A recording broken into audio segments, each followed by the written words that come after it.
Good morning. Today we're going to be doing a Elite Phonics pawn. So you actually may remember this instrument from a while ago, but we are going to be doing another one today. And this is a really cool instrument because it has a lot of different features to it. So all of these are different types of features and make different types of sounds. And you also may remember it because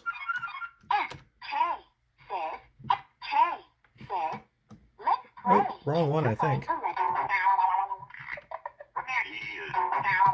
Well, maybe I'm not doing this correctly, but if I remember correctly, there was some funny features. You see what I'm going for there, but there were some funny features on it. We may have to figure that one out again. So maybe you look into the performance video if you're watching this, after all this is posted, but we'll look into it. We'll see what we can do. But since I did another video on this about circuit bending this all in just generalities, where we did the tempo tone control and pro sound and stuff, I won't get too deep into that, but we are going to try to add some extra features to this one.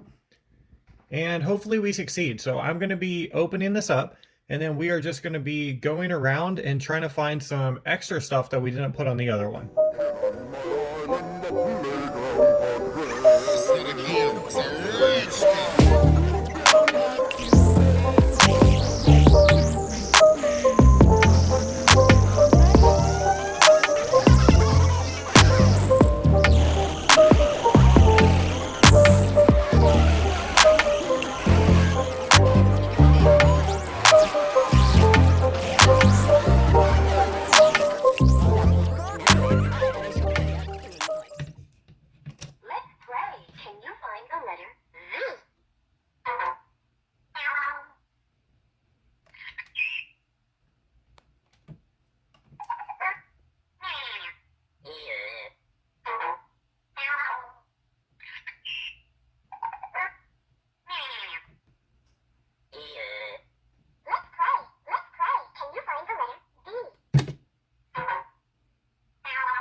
So just for fun, the first thing we're going to be doing is we're going to be hooking an LED into the actual tempo tone control.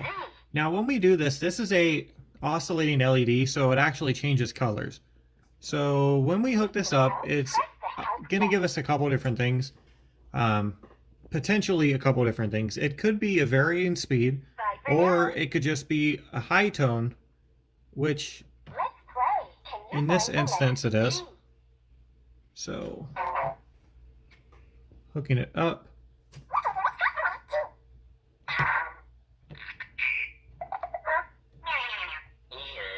So you can kind of hear, it does have an oscillating tone to it. But for the most part, it sounds pretty consistent. It sounds pretty steady, and it's just a slight raise in tempo tone control. And you can see the LED is just kind of cool to look at. Now, alternatively, we could take this middle piece right here and then try to hook it into the actual ground. And it's going to give us a slightly different thing. It's going to be, less attractive to look at. And in fact, I think if we switch it around, we might actually be able to get that LED to come on. But it could also crash it, so we'll see.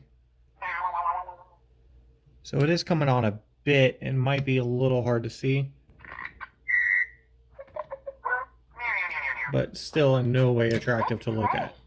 So let's go ahead and try this other one, just out of curiosity. Because we haven't rolled out which one's a median here. So there we go. So that's why we have our median.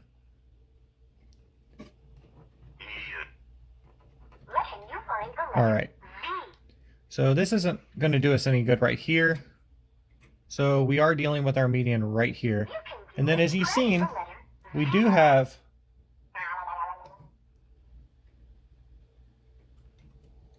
some type of effect right here where it's getting pretty low.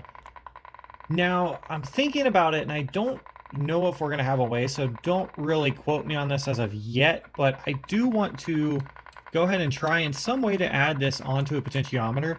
And this is one of these things I'm going to have to draw out how we can actually do. But I think it to be possible to put this on a potentiometer, although I'm not sure that LED will actually work. So I think it's at least worth trying just for an experimentation type thing. But I think we might be able to do it. So what we're going to do is we're going to try to add an LED on an actual potentiometer and then have the LED have an oscillating tempo tone control.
I'm really curious how this is going to go because I have actually never done anything like this before. So this is going to be a first time testing it, first time experience for me. So let's see if anything happens. So the LED is on, so we're looking good.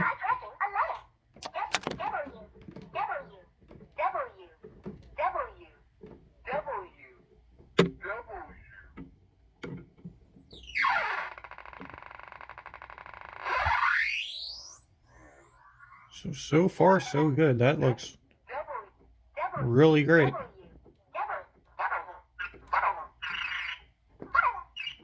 Oh, that was weird. So when you mess with it a bit, you can hear it goes into some really heavy oscillation.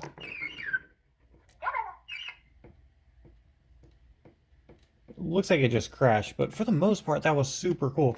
So I'm going to restart it.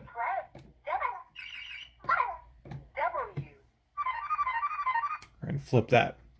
Okay, so this is actually a lot more simple than what it may look like. So essentially all I did here was I ran our tempo tone control out here. So just like when I was holding the LED up, I hooked it up just like that. So our median is hooked to the LED, and on the other side of the LED, I ran it to a switch.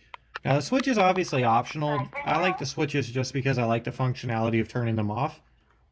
So we have the switch, the revert switch right here, and then we ran that directly into the potentiometer, the median of the potentiometer, and then we ran the ground to one side, and then we ran the other part of our tempo tone control, so the other part of the resistor down here, to the other side. So essentially all this is a tempo tone control with an LED hooked in where the revert switch is.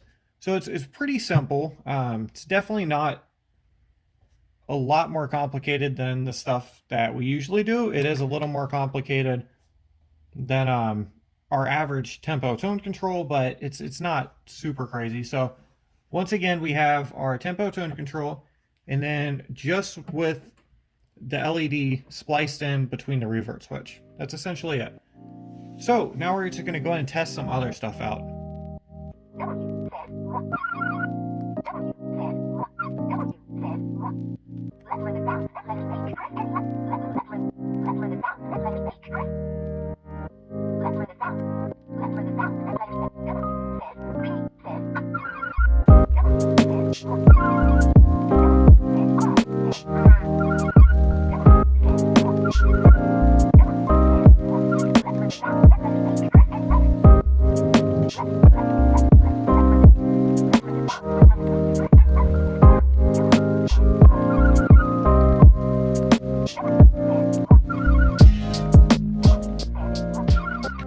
So as you may have just heard right there, we actually have a bend right here. So essentially what this is I am adding an LED across R6 and R1. So it's going to be on the left side of R1 and the right side of R6. So you might be able to hear it here. So this is normal.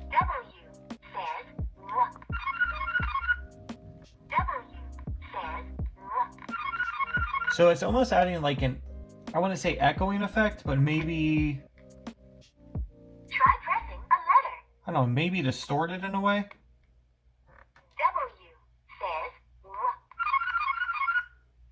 W says W. So it's not a super big bend in any way. It's not super noticeable. And that's the main reason I'm not going to do Try pressing a letter. anything with this. I'm not going to tag up this bend or anything. But if you are following along and you do want to add that, that is an option right there. What I would do if I wanted to add that was I would probably go ahead and latch on to this right here. So this side of what I believe this to be a capacitor or maybe fuse. I would latch onto the side right here, add a little bit more solder to it, latch onto there, and then I would also latch onto R6 right here. So I'm not actually soldering onto the resistor. I would solder onto one of these two right here and then just feed that out. But as I said, this isn't something that I'm going to be doing just because it's not a super noticeable thing to add.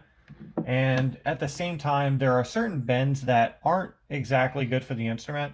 And I believe that that's more of bogging the instrument down rather than adding an extra effect to it. And by that, I mean, I think we're possibly just grounding a resistor in a way, as opposed to making something do something it's not supposed to, if that makes sense. So from here, I'm going to go ahead and add the normal tempo tone control, and I'm going to do that just by feeding a couple wires out of here. So we're just going to go ahead and get that tagged up, and then we'll kind of see where we're at from there, and we'll just continue on.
So as you can see, we are definitely going to need a resistor on this because I kept resetting that back.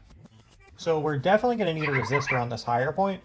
My question is, how much of a resistor we're going to need. So what I'm going to do is I'm going to go ahead and I'm going to push this to its limit.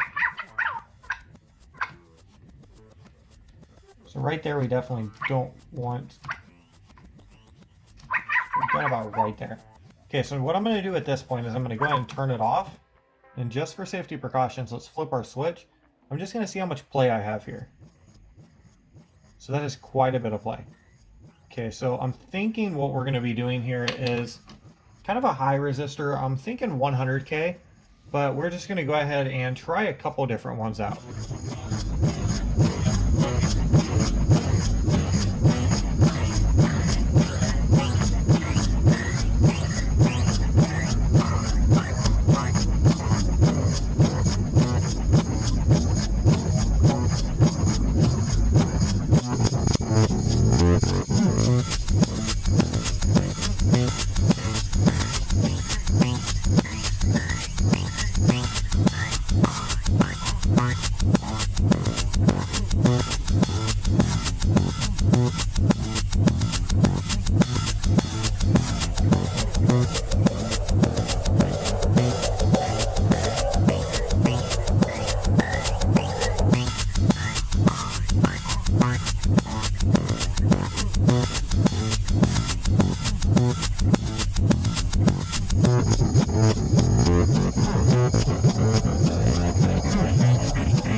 So what I did here is I actually just took another 33K and wrapped it around. So we have 33Ks running in parallel right here.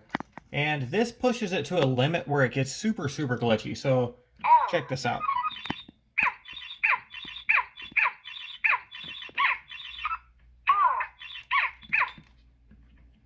So it just crashed right there. So it kind of pushes it to a point where it does get super glitchy, but it is functional.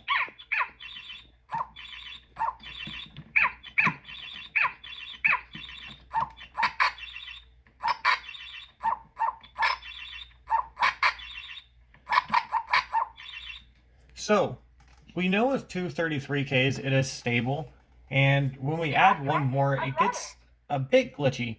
So what I would really like to do in this is I'd like to make it completely stable as far as the instrument's high speed function. I would like to go ahead and make it just completely stable, so where we don't have to worry about this ever crashing. And then what we could also do is go ahead and add a hyperspeed mode, I guess you could say. And what we'll do is we'll run another resistor in parallel for that. And hopefully that still gives us the same effect and we're not building up too much internal resistance when we actually add those wires. But what I'm going to do here is I'm just going to go ahead and tag these two resistors on here. And then we are going to run the other resistor in a sort of extended parallel state.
So just backtracking to kind of see what I did here.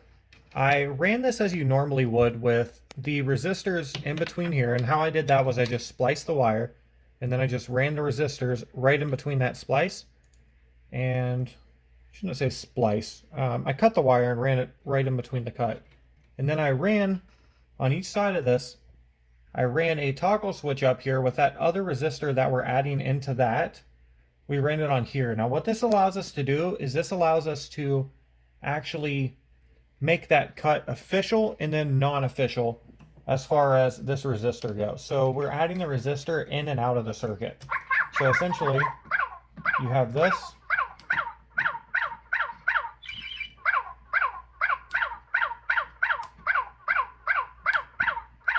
So you're actually adding it to it. And what that's allowing us to do is actually make it to the point where it's stable and then unstable. So you can actually hear the tone switch there. So that's allowing us to put it in that unstable but high pitch tone where it actually works. It just becomes a little bit unstable, and then bringing it back to where we actually know it's perfectly fine.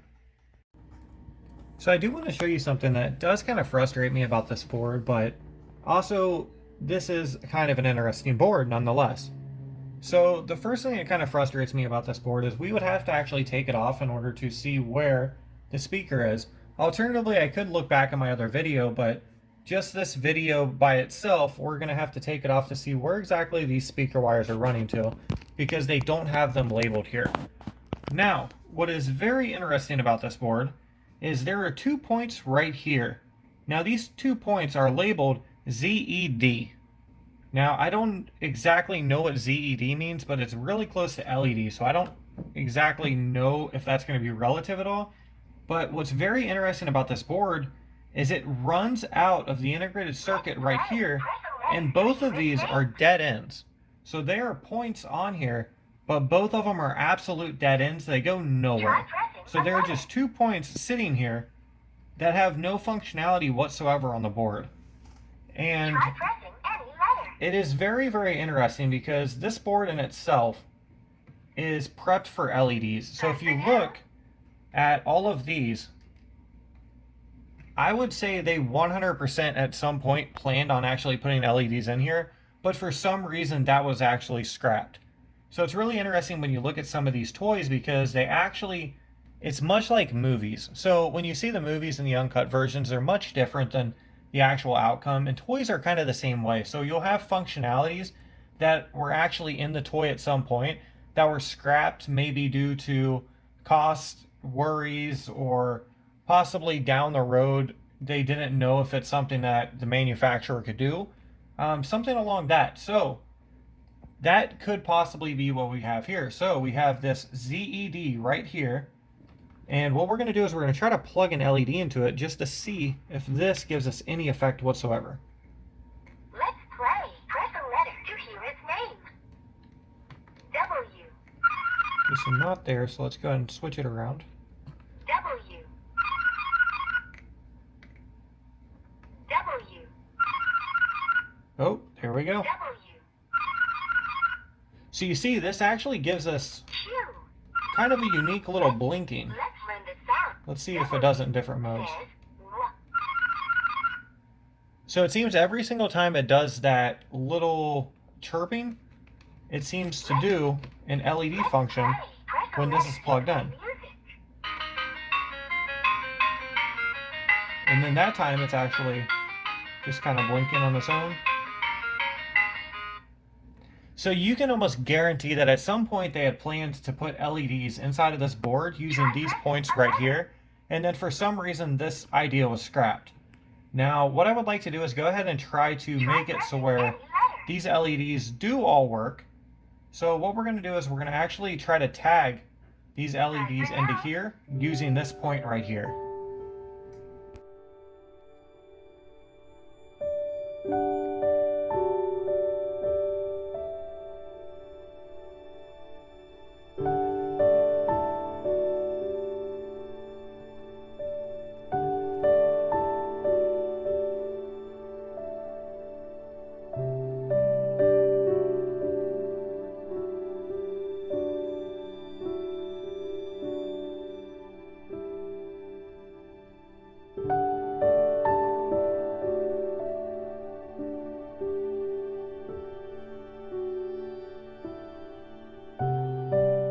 So as you may have just seen in that video there, the board pulled up. So as you can see, the board is actually loose and it ripped those up.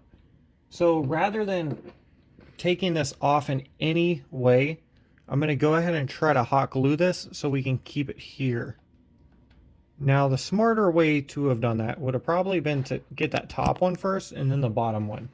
That wouldn't exactly make the board more stable. It would have just been a smarter way, being a right-handed person, rather than doing it that way. Or more correctly, probably just the instrument being this way, it would have probably been better to hit that and then this in that order.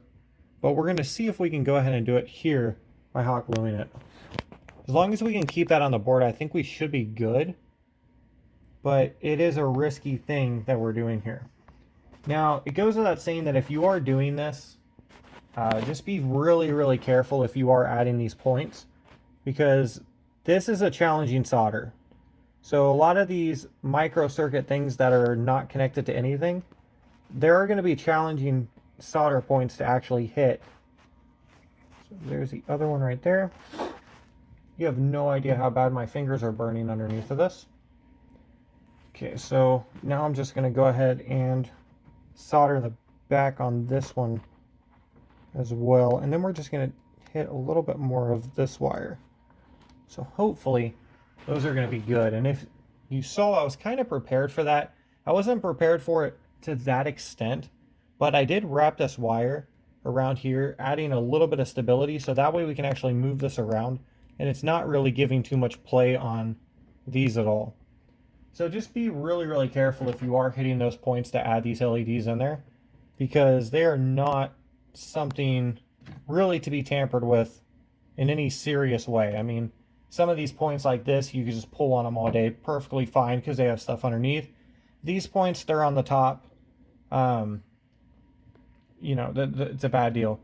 The second thing you could possibly do, if you were to the point where, you know, this was ripped up, which I had an entire video where we had to backtrack and do all this stuff, and then crazy enough, the video itself got deleted when I was trying to clear off space for my computer so I can upload it. But it was the animal piano video. So in the animal piano video, they actually had a point much like that I had to solder onto, and then it backtracked and the board actually ripped. So what I had to do in that instance is I had to take it, and then if you take underneath of these boards, you can actually scratch down, and then underneath here is the copper that you can actually solder onto. So this will hold solder. So if you scratch down off this layer, all of this will hold solder. And then essentially what would happen, or what we would need to do, and we might need to do still, is I would take a razor blade and then I would go ahead and scratch down very lightly, and I would scratch, since the board ripped up this way, I would take it and scratch down that way. And then that's going to at least give me another shot at soldering it in, and it's at least going to give me another shot at soldering that exact thing.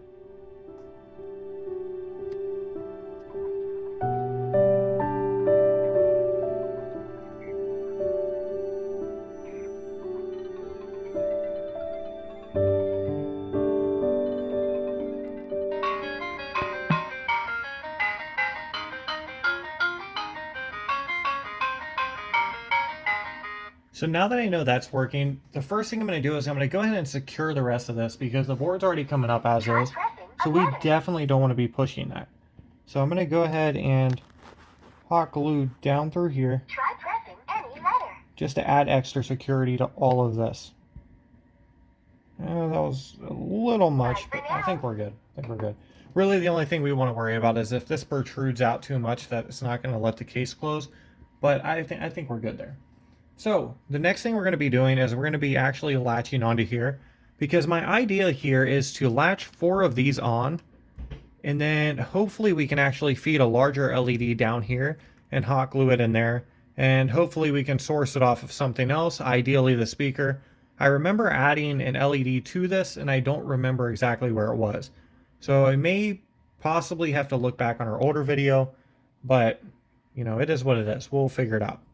So how I'm going to do this is I'm actually going to be chain linking all these LEDs up into parallel, but it's going to be kind of a weird parallel. So this parallel is going to be right here. And then we're going to link these together right at the wire. Then I'm going to take the LED and we're going to put it just like this. So make sure it's working. Okay, good. Let's go ahead and link it here. I'm going to feed that to the side. So once we get it soldered on, I'm not super worried about all this. Try pressing a letter. That's a lot of extra stuff. Try pressing any letter. There we go. Okay, now let's go ahead and solder this on. And then we're going to be doing that same exact thing. So where we feed out a wire, we're going to be doing that same exact thing for all of these LEDs through here. So a wire onto it, feeding it out, and that's how you do it.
So as you just seen, the LEDs are actually one or the other. So when I hook other LEDs up to this, it actually kills this LED.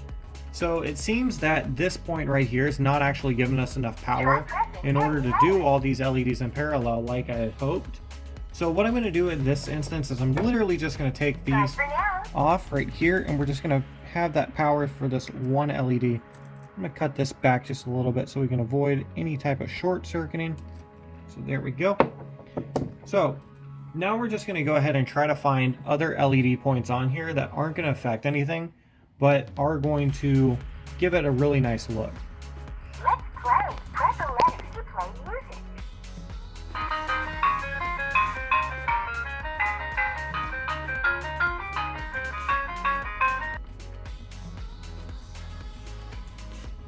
Try.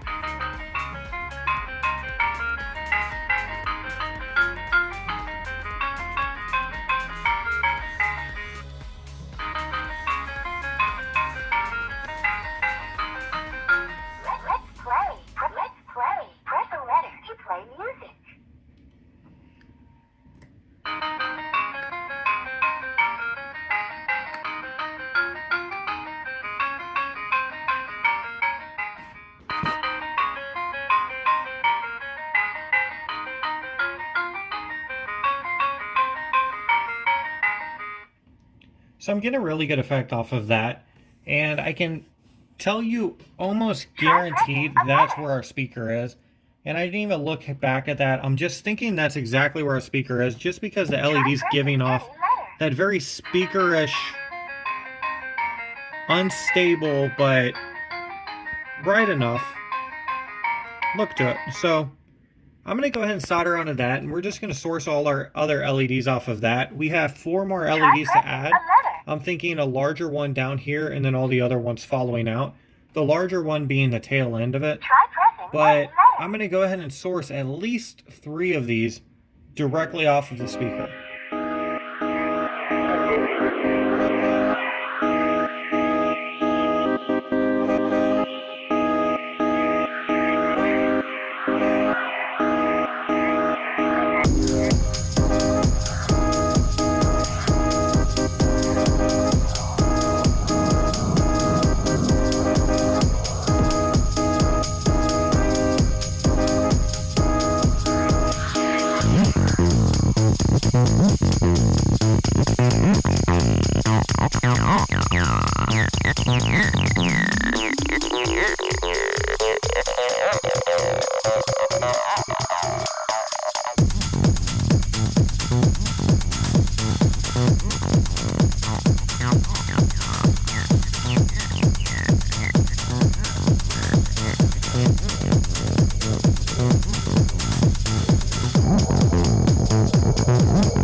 So playing around with this, I came across this LED point right here that is kind of unique. It's pretty cool. So it's on for the most of the time, but it's only in these lower modes. So we have 1, 2, 3, 4. So the lower 4 modes, this LED remains on. And it doesn't seem to come on at all on these 1, 2, 3, 4. So the upper 4 modes, it doesn't come on at all, but these lower 4 modes, it does. And it seems to stay pretty consistently on. And I think this is a rather cool little add-on. Just, it's not as consistent as we would like, or I shouldn't say as we like, as the other LEDs would be, but I still think for this final fish right here, this would be a cool add-on. Now this is going to be a hard solder because this solder is actually on this micro resistor right here, but I'm not super worried about it. What we're going to do is we're going to try to feed this wire underneath here and just solder right onto the side of that wire. And then the other one is going to be a pretty simple solder, as long as we can go onto this point, which we shouldn't have any issue doing, is going right here and just soldering it like that. So we're going to try to solder onto the side of the micro resistor right here and then solder right there.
LED is on, and it's acting a bit goofy. It's not doing what we actually expected it to do, and it keeps like kind of flicking in and out.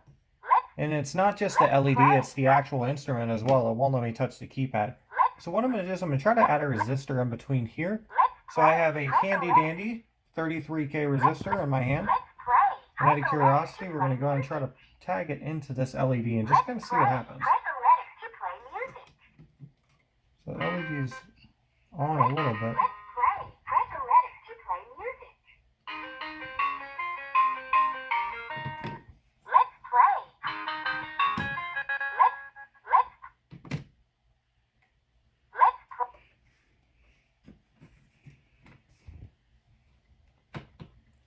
So it's still just halting. So really not doing anything super interesting.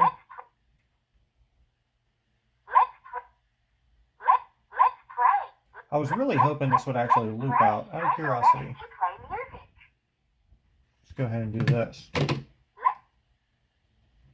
But still nothing. It seems like the LED is actually just kind of adding a bit of stress to the board. And it's not really doing what we actually expected it to do. So it looks like we may have to go elsewhere for this. So I'm going to try one more thing. We're going to try to see if this is a possible fake loop. Now, if you remember how we do fake loops, we actually just tag capacitors into the instrument. So I'm going to be trying a capacitor on this and see if we can get anything from this. I've got a couple different kinds here. Let's go ahead and roll with this one, see what happens here.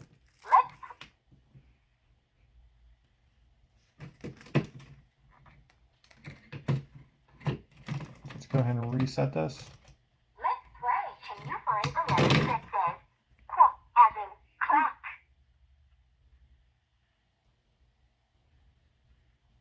Alright, so that's hooked up. Let's find the letter that says quack as in crack. Nothing. And Need yet, some help? Press the help button.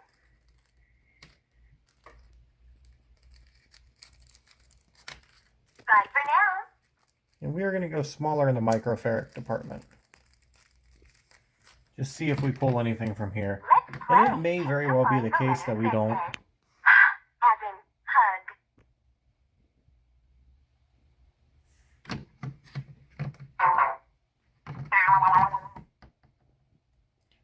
That does appear to be the case. It is not actually doing anything right here. So we do need to go elsewhere for our LED though. I may try to just tag this directly onto the speaker.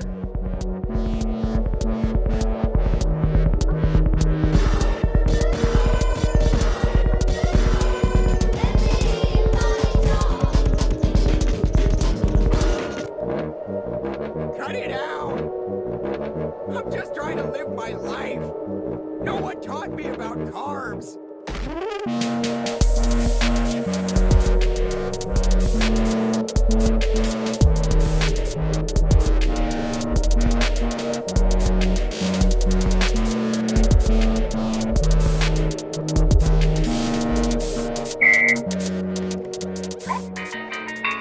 So as you can see, all the LEDs are working pretty good.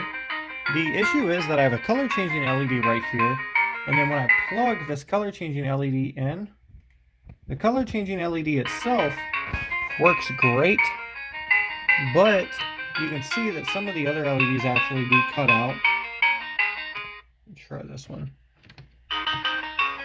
So you can see the green one kind of cuts out, and even when you switch it around, this LED is going to work great, but then you can definitely tell it's the wrong side because the red LED and the other one go out. So that's not ideal for me at all. So what we're going to do in this instance is I'm just going to go ahead and not use a color changing LED. Try pressing a We are button. going to go ahead and hook another mini LED up to this. Now this screen is a bit different than this other one up here. See if you can tell the difference there. Well, not so much. They look about the same. It is a different green, but it's just not showing up super different. But that's perfectly fine. If we can just get a bunch of colorful fish, I mean, that's goal achieved in my opinion. So I think that looks absolutely great, and I think we should just go ahead and hook it in right there, and then call it quits on the LEDs.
says W. W says W. W says W. W says W. W says W. W says W.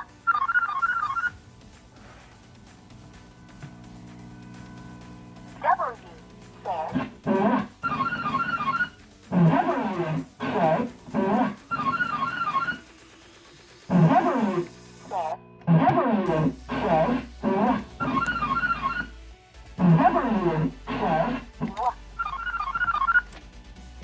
let's play. Press a letter to play music.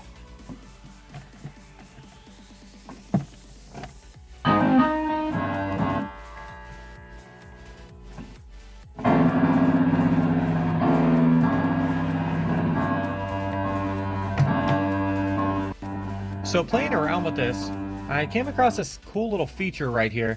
So where if you touch this point right here, it seems to glitch the instrument out quite a bit. So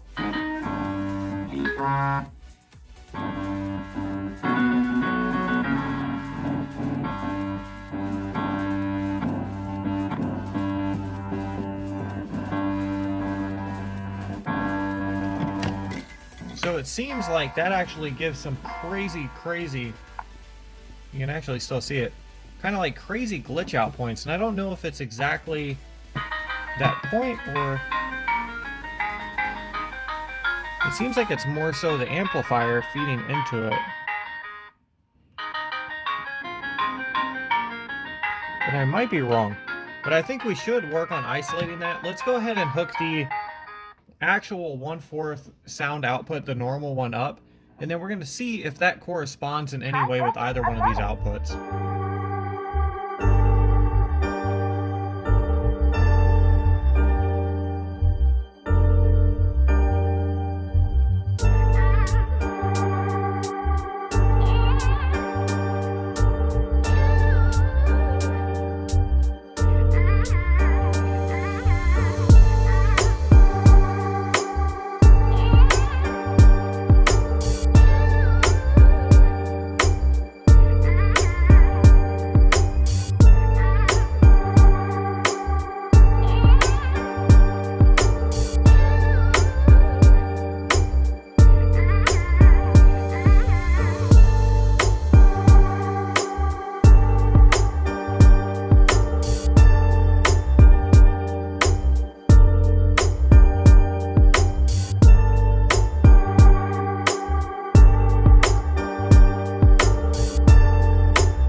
So while messing around with that, we really only came across one consistent, and that was this wire right here touching this point right here causes a kind of cool but dark glitch out.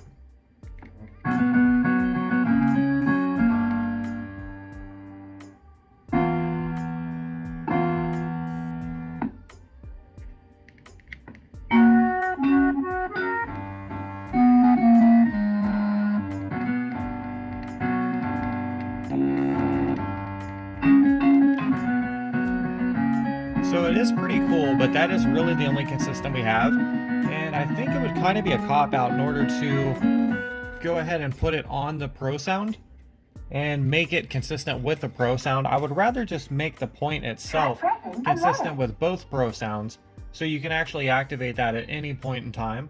So what we're going to do is we're going to add a button switch on this wire right here, which I am going to source directly from the Pro Sound right here so we don't have to resolder that. And then we're going to source it out from here.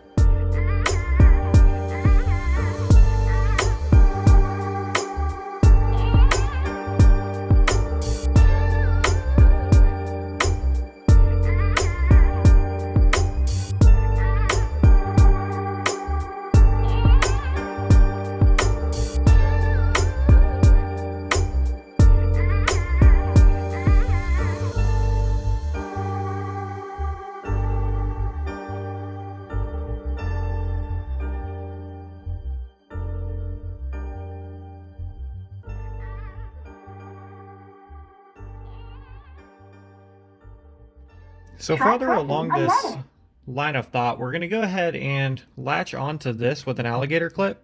And then we're just going to kind of feel around the board and see if we can find anything else that's kind of cool along those lines.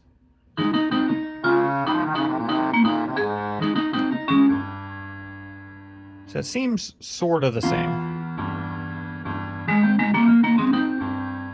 So does that. So you could probably roll out those.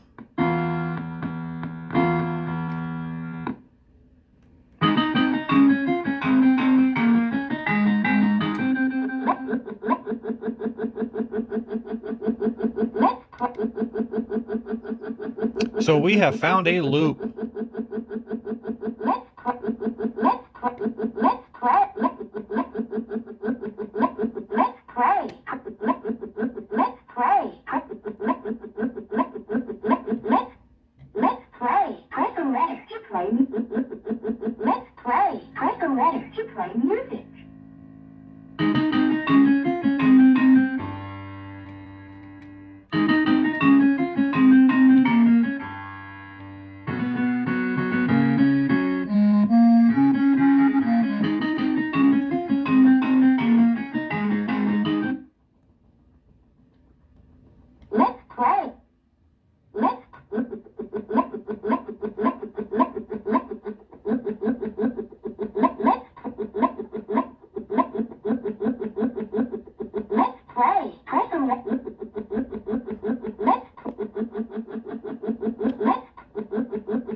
So that has given us a loop, and we do obviously want to put the loop on there because the loop is super cool.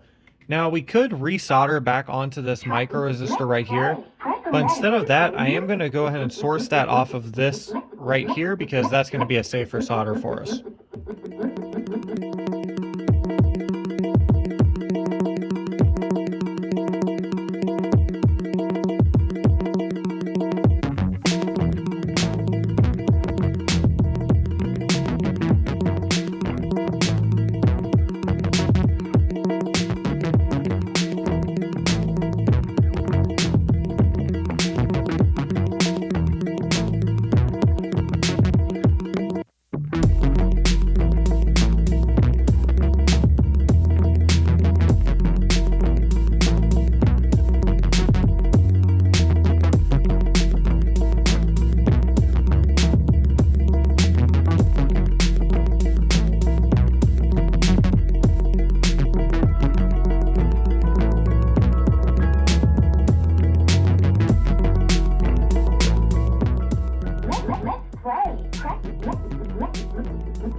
So as you just seen,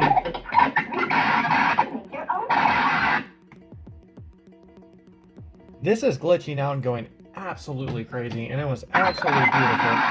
And I'm not sure what's causing it. So this is rather interesting. So we still have our loop.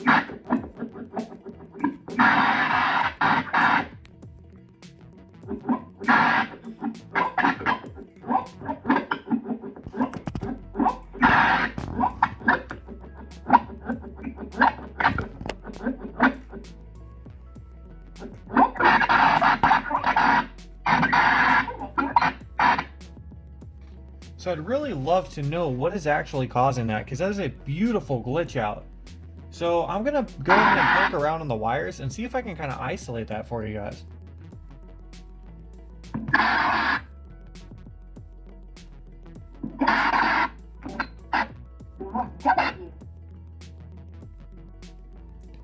So I'm messing around with this, and I haven't really isolated the glitch as of yet. What I have noticed though is that our loop switch although working, kind of seems more of a reset switch. But when I poke around here, so I put this back on, that seems to be a more stable loop, and this seems to be a really quick loop. So what may have happened, and this is the issue with making these videos, is I can't just rewind to see, but I think I may have actually put this on the wrong point, which isn't a big deal at all. What we can do is go ahead and swap this over here, and then I may go a different route, and we may end up doing a potentiometer onto this, and then putting one side over here and one side over here.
So it looks like we may have actually hooked this up wrong, but we are going to fix that.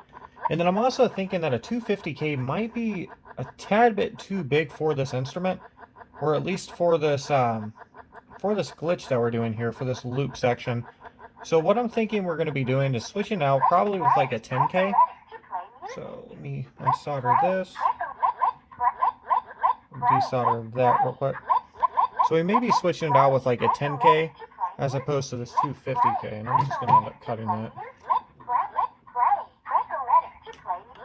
Okay. Looks like that was pre-stirred for us, so that's perfect.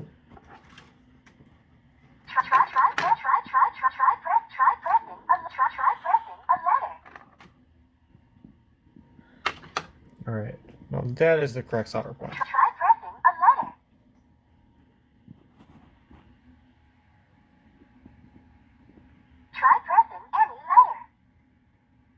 So we're going to try this 250K, and if it's still kind of giving us a lot of play, what that indicates is we need to actually drop the resistance on this, and my second guess is we're going to be going with a 10K potentiometer on this.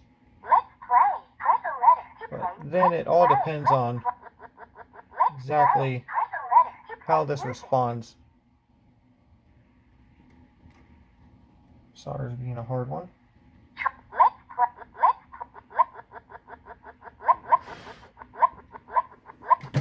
Alright, so let's try it out. See, we still have a lot of play. So over here, it's looping, but then we have all of this until we get to our other side. Which it's not letting me press the buttons over here. There we go. So if we do a hard turn, it goes into that. So this is definitely too big when it comes to resistance. So what I'm going to go ahead and do here is I am going to cut the wires, and then we're going to go ahead and feed these onto a 10K and see if the 10K responds a little bit better to us.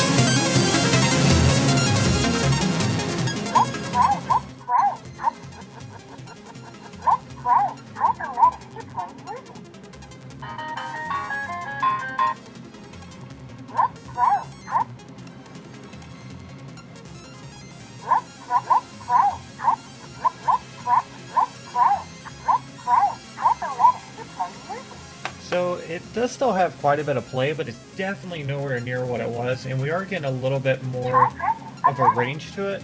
So I'm perfectly okay with that. The 10K works great for me. Now, as far as the glitch, I'm going to go ahead and keep looking around just a tiny bit more and see if we can really isolate it. My guess is that the glitch is just the instrument's natural response to crashing, which means that we technically already have a glitch switch installed. It's just what we originally called a turbo switch. So I figured the easiest way to do this is to go ahead and test our theory and see if the instrument does glitch out anywhere near what it did if we go ahead and kind of push the limits of the instrument. So what we're going to do is we are just going to push the limits of the instrument using the turbo switch and see if we can get anything relative to what we were seeing earlier.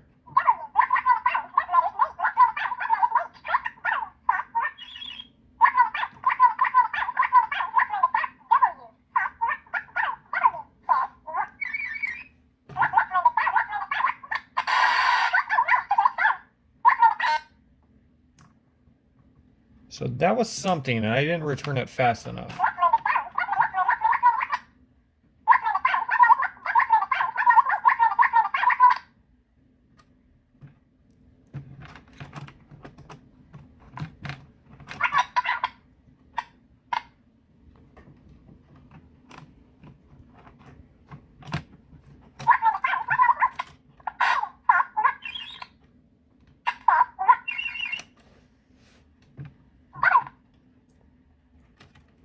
So what I'm going to try now is I'm going to try to actually just push it to its limits and then immediately flip it back by flipping our switch.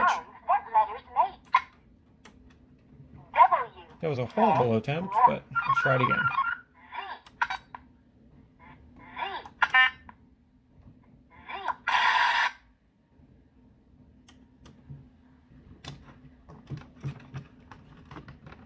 So that actually seems to work pretty well.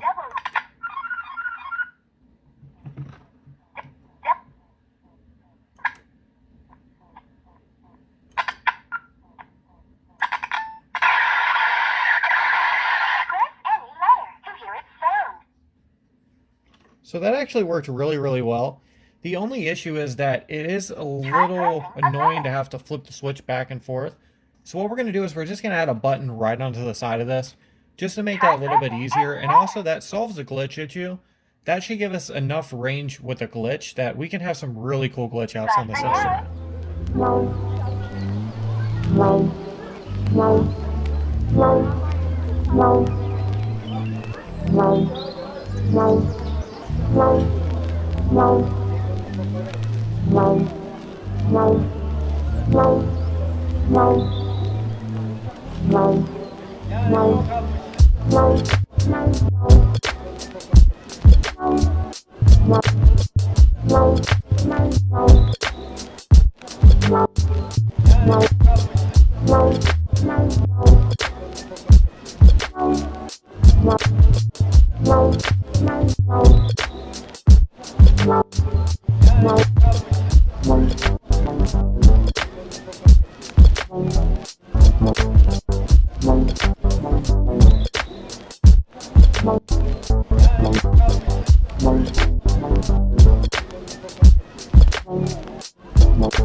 So now that this is all set up, we have all of this to mount.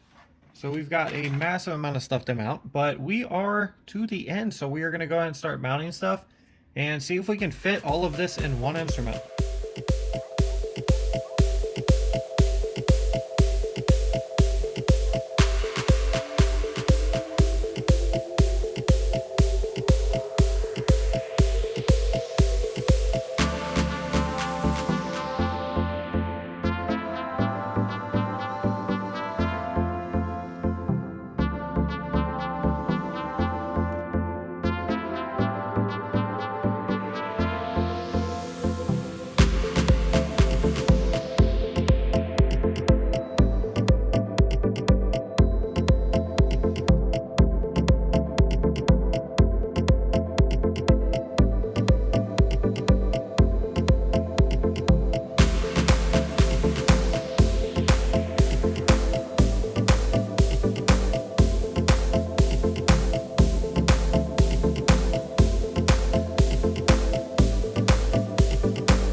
said you said you.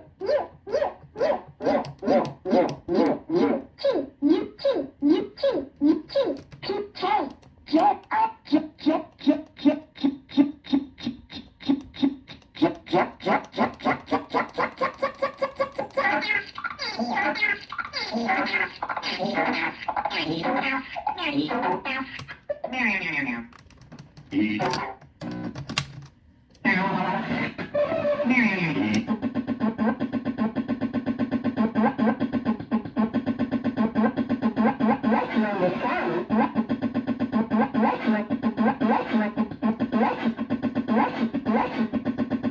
up,